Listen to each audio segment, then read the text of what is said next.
News. And the National Olympic Committee of Kenya unveiled its marketing commission earlier on Friday. The commission that was unveiled by NOCK President Paul Taragat is mandated to help in marketing.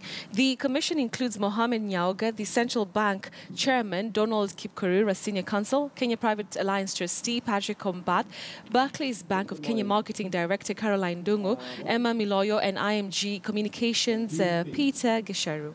And a lot of for international events, but these setbacks have arisen.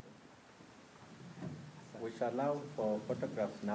Maybe for the commission itself, I want to assure them that any funds that will come to us, we are going to make sure that they will be part and parcel of managing that account for the better and good of our sportsmen and women of this country. No, I think I wish to say this, that we want to work with a difference. We want to work with accountability, but more importantly, we want to work with the intention of achieving our mandate and serving sports in this country in a different way.